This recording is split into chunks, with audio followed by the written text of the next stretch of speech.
Welcome मेरे भाइयों। आइए चलते हैं Manchester United versus West Ham United के मैच प्रीव्यू में, जहां हम देखेंगे प्रिडिक्टेड लाइनअप मैनचेस्टर यूनाइटेड का क्या हो सकता है, कौन कौन खेलेगा, इस गेम के बारे में हमारी प्रिडिक्शन क्या है। साथ ही साथ देखेंगे ये गेम हमारे लिए क्यों इतना इंपॉर्टेंट है, और मेसन ग्रीनवुड, जेडन सांचो, इनके बारे में कोई नई नई खबरें चल रही हैं, उसको हम टच करेंगे।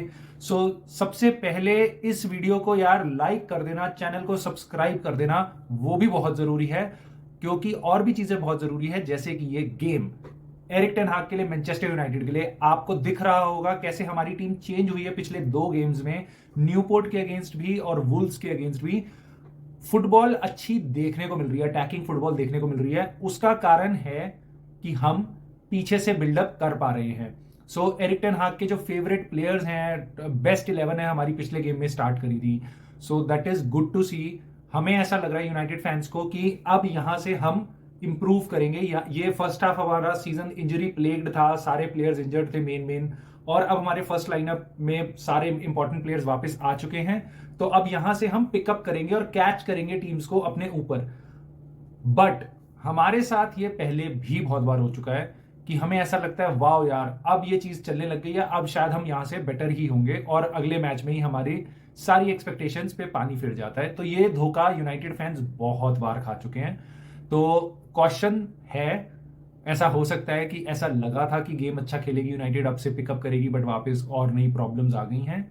बट आई होप हम बहुत अच्छा खेलें, और उसके लिए ये गेम इसलिए भी और ज्यादा इंपॉर्टेंट है क्योंकि अच्छा खेलने से हम टॉप 4 की तरफ जा सकते हैं, एफए कप में आगे बढ़ सकते हैं।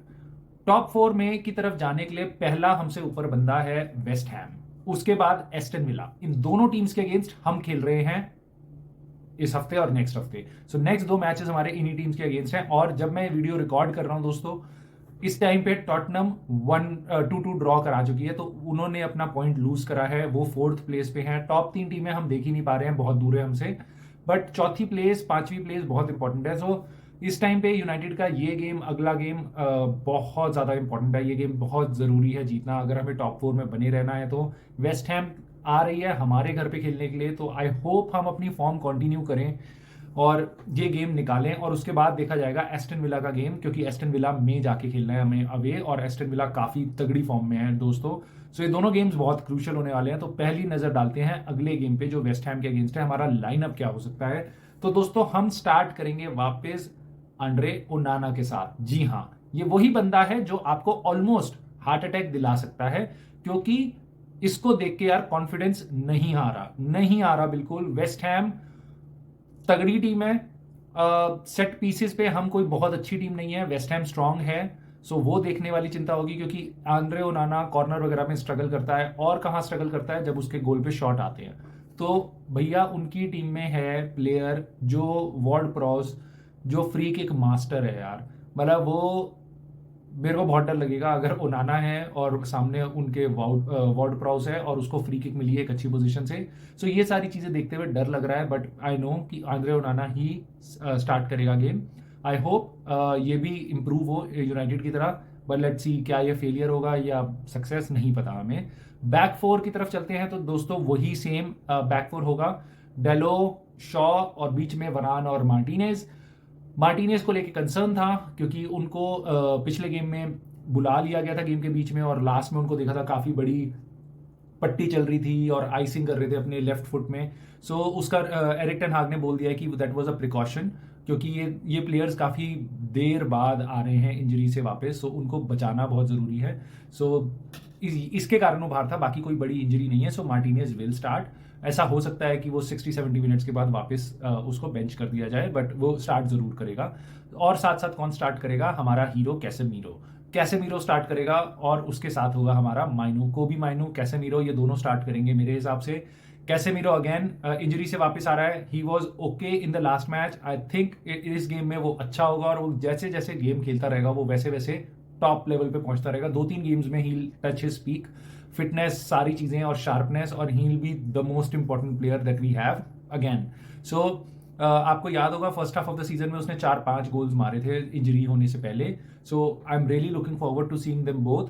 चांसेस हैं कि मैकटोमिनी को भी खिलाया जा सकता है, वेस्ट हैम जैसा गेम उसको सूट करता है, but I do not want to see him start the game. पिछले गेम में बेंच से आया था, एक हमें गोल भी उसने मार दिया इंपॉर्टेंट, सो आई थिंक उसका रोल वहीं तक सही रहना चाहिए। हमारा प्लेइंग 11 जो पिछले गेम में था वो ब्यूटीफुल फुटबॉल खेल रहा है। अगर हम गोल खाते हैं तो हमें हिम्मत होती है कि हम स्कोर कर पाए, तो उसके लिए कोबी माइनू, कैजेमीरो, इन दोनों का स्टार्ट करना जरूरी है।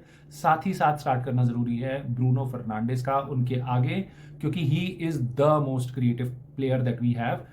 हालांकि पिछले कुछ गेम्स में उनकी परफॉर्मेंस बहुत अच्छी नहीं है जितनी, बट ब्रूनो का लेवल बहुत ऊपर है दोस्तों बाकी किसी भी प्लेयर के मामले में, मुकाबले में, जो उस पोजीशन में हमारे लिए खेल सकता है। It is a tough position और बहुत ही अच्छे प्लेयर्स हैं प्रीमियर लीग में, सारी अच्छी टीमों के अगेंस्ट खेलना होता है, बट ब्रूनो कंसिस्टेंटली मेहनत करता है और क्रिएटिव स्पार्क लाता है। हाँ, वो बार बार हॉलीवुड पासेस भी खेलता है कि बॉल लूज होती है, but I think Bruno is very integral to this team, और उसको आप तभी मिस करोगे जब ब्रूनो फर्नांडिस नहीं होगा, तभी आपको पता चलेगा वो क्या कर रहा था इस टीम में। अभी जब वो कर रहा है तो शायद ज्यादा चीजें दिखाई नहीं देती। So Bruno Fernandes will definitely start, he is our captain. Right से आई थिंक गर्नाचो स्टार्ट करेगा, लेफ्ट से रैशफर्ड। बहुत खुश हूं मैं कि रैशफर्ड वाली कंट्रोवर्सी साइड हो गई, शोर कम हो गया, थैंक यू कोबी माइनू और रैशफर्ड तेरे गोल के लिए, कि यार तुम इन दोनों के गोल्स के कारण, पहले तो बोलती बंद हो गई रैशफर्ड के गोल के बाद, काफी लोग चुप हो गए, काफी जो नॉइस आ रही थी वो चुप हो गई, और अगर कोबी माइनू गेम नहीं जितवाता इतने स्टाइल से तो सारी इस टाइम पे फोकस कोबी माइनू, मैनचेस्टर यूनाइटेड, इन सब के बारे में नहीं होती, शायद रैशफर्ड की तरफ जा रही होती। बट बहुत अच्छा डिसीजन एरिक टेन हाग का रैशफर्ड को स्टार्ट कराना, और अब बहुत कम नॉइस है इसके अराउंड, सो अब हम वापस फोकस कर सकते हैं फुटबॉल पे जैसे एरिक टेन हाग कह रहे थे। और राइट साइड से होगा हमारा गर्नाचो, जैसे कि हमने बताया गर्नाचो का गेम मेरे को बहुत अच्छा लगा पिछले गेम में, रीजन बीइंग कि वो पासिंग कर रहा था, गेम बना रहा था, बहुत अच्छे रन्स मार रहा था और क्रिएटिव स्पार्क उसका था। अगर आप उसकी जगह एंटनी को डालते हो तो वो बंद हो जाता है चैनल हमारे लिए, क्योंकि एंटनी की तरफ से कुछ नहीं आता। पिछले गेम में भी वो आया था सब्स्टिट्यूट होकर, उसने कुछ भी नहीं किया। यार मेरे को देखना है वो प्लेयर काट सकता है, वो कभी नहीं काटता प्लेयर, मतलब अपने विंग पे कभी भी नहीं काट पाता प्लेयर, कि बेस पे बीट कर रहा है, स्किल पे बीट कर रहा है, बस वो इधर उधर हिलता है और पास देता है, इधर उधर हिलता है और पास देता है। तो मैं अब फ्रस्ट्रेट होना शुरू हो चुका हूँ एंटनी से, मुझे लगता नहीं है कि उसमें कुछ बहुत ज्यादा दम है, बट देखते हैं क्या होता है। अगर अच्छा खेल लेगा तो हमारे लिए फायदा है, but I don't think so गर्नाचो के कहीं से भी कम्पीट करता है। गर्नाचो ऑल्दो लेफ्ट विंगर है, लेफ्ट साइड से हमारा विंगर है, but he is way better on the right wing जहां से एंटनी स्टार्ट करता है। तो इवन राइट विंग पे Garnacho is way better than Antony, so I think we should go for with this.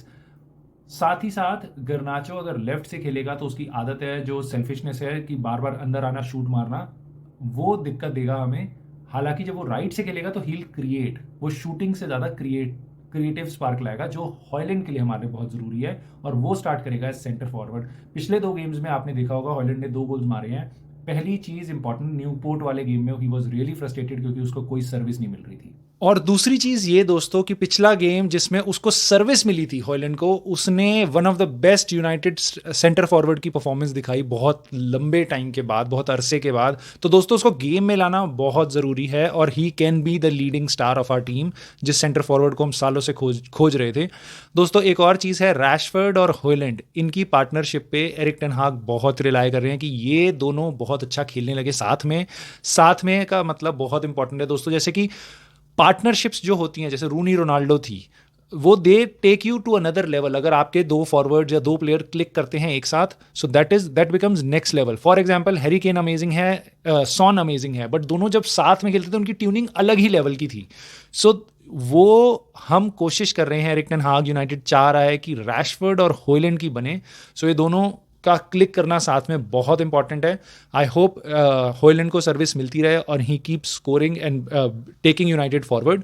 सो दोस्तों इसके बाद आते हैं, अब बात करते हैं प्रिडिक्शन की। आप मेरे को कमेंट करके बताना आपके हिसाब से क्या होने वाली है स्कोर लाइन, गेम से पहले, गेम के बाद मत बताना, गेम से पहले बताना। तो दूसरी चीज़ ये है कि मेरे को ऐसा लगता है यूनाइटेड गोल खाएगी, हर गेम में खाई जा रही है, किसी ना किसी तरीके से गोल हम खा ही जाते हैं। तो एक गोल तो वेस्ट हैम मार ही देगी कम से कम, बट मुझे ऐसा लग रहा है जिस तरीके से यूनाइटेड खेली है पिछले कुछ गेम्स में, और जैसे हमारे प्लेयर्स चल रहे हैं इस टाइम पे वापस आने वाले, जो आए हैं वापसी इंजरी से, आई थिंक हम 2 गोल्स मार देंगे कम से कम। So I am going for a 2-1 victory for Manchester United. जब मैं ये बात बोल रहा हूँ मुझे बिल्कुल कोई क्लू नहीं है यार कि क्या होने वाला है गेम में।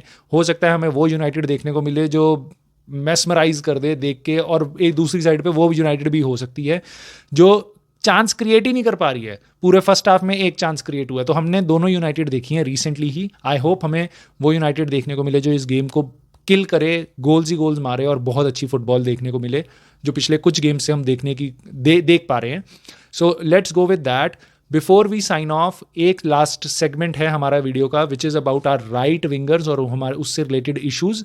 मेसन ग्रीनवुड से स्टार्ट करते हैं दोस्तों। जूड बेलिंगम ने मेसन ग्रीनवुड को रियल मैड्रिड गटाफे के गेम के बीच में कुछ बोला, अशब्द बोला, वीडियो पे कैप्चर हुआ है वो। और गटाफे ने, जहां मेसन ग्रीनवुड खेल रहे हैं, उन्होंने कंप्लेंट करी है ला लीगा को कि वो रियल मैड्रिड के इस प्लेयर को इन्वेस्टिगेट करें। सोच के देखो, इंग्लैंड के प्लेयर को ये बोल रहा है, अगर ये सच निकलता है, इमेजिन करके देखो अगर मेसन ग्रीनवुड वापस आया तो राइवल फैंस क्या हालत करेंगे मेसन ग्रीनवुड की। ये चीज़ें सुनने में कितनी आएंगी, कितनी नॉनसेंस होगी ये सारी उस बंदे के लिए और यूनाइटेड के लिए। और साथ साथ बाकी प्लेयर्स क्या करेंगे, जो ओपोनेंट प्लेयर्स हैं, हर टक्कर के बाद वो उसको कुछ ना कुछ उल्टा सीधा बोलेंगे। सो बहुत मुश्किल है उसका वापस आ पाना। बहुत सारे यूनाइटेड फैंस इसके अगेंस्ट भी हैं, बट मैं जानता हूँ मेजॉरिटी फैंस जो है 50% से ज़्यादा, मुझे ऐसा लगता है कि वो ये चाह रहे होंगे कि मेसन ग्रीनवुड खेल ले, खासकर तब जब हमारा राइट विंग डेड है। और मेसन ग्रीनवुड क्या प्लेयर है हम सब जानते हैं और वो क्या बन सकता है। तो आप मुझे कमेंट करके बताओ आप किस साइड हो। मेसन ग्रीनवुड को क्या हमें सेकंड चांस देना चाहिए, या आप दूसरी तरफ हो कि नहीं, मेसन ग्रीनवुड जैसा प्लेयर जो उसने किया है, जिसके लिए एक्यूज्ड है वो एक्चुअल में, तो वो हमारी क्लब से दूर दूर तक नहीं दिखना चाहिए। कमेंट करके बताना आप क्या हो, मेसन ग्रीनवुड इन या आउट। हालांकि मुझे लगता है यूनाइटेड का डिसीजन उसको दूर रखने का ही होगा, बेचने का ही होगा। बार्सिलोना तक इंटरेस्टेड है उसमें यारो। तो आपकी क्या राय है मुझे कमेंट करके बताना। अब चलते हैं लास्ट बंदा हमारा, जेडन सांचो।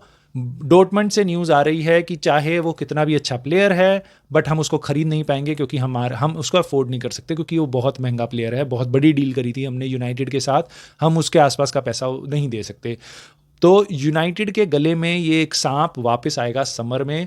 इसको ना आप खिला सकते हो, ना इसको बेच सकते हो। सऊदी अरेबिया ही जा सकता है जहाँ पे कोई पैसा हमें ठीक से मिल पाए कि हम इसको बेच पाएँ। बाकी कोई क्लब, एफएफपी के चक्कर में सारे क्लब्स बिजनेस नहीं कर पा रहे। जेडन सांचो पे रिस्क कोई नहीं लेगा बहुत ज़्यादा पैसा डाल के, और कम पैसे में यूनाइटेड बेचेगी नहीं क्योंकि उनको लॉस बुक करना पड़ेगा। तो दोस्तों बहुत ही क्रिटिकल सिचुएशन है, बहुत महंगी वीकली वेजेस हैं उसकी, जो यूनाइटेड की नई मैनेजमेंट है चाह रही है उसको कट डाउन करना बार बार। सो जेडन सांचो बहुत बड़ी प्रॉब्लम बन के आएगा समर में, बट अभी हमारे सामने नहीं है, तो हम अभी उस पर फोकस करते हैं जो हमारे सामने है। जैसा कि एरिक टेन हाग ने बोला, फोकस ऑन फुटबॉल। तो हम फोकस करेंगे वेस्ट हैम के अगेंस्ट अपनी टीम को सपोर्ट करने के लिए, हम फोकस करेंगे इस चैनल को सपोर्ट करने के लिए। तो सब्सक्राइब कर देना, लाइक कर देना। मिलता हूं मैं आपको प्लेयर रेटिंग्स वाली वीडियो में। नेक्स्ट गेम के बाद हम एनालाइज करेंगे हर एक प्लेयर की परफॉर्मेंस, रेट करेंगे उनको 1 आउट ऑफ 10। आप भी रेट करना उस वीडियो में, जरूर मिस मत करना। तो सब्सक्राइब कर लेना। हम मिलते हैं जल्दी से मैच एनालिसिस के साथ। गो यूनाइटेड।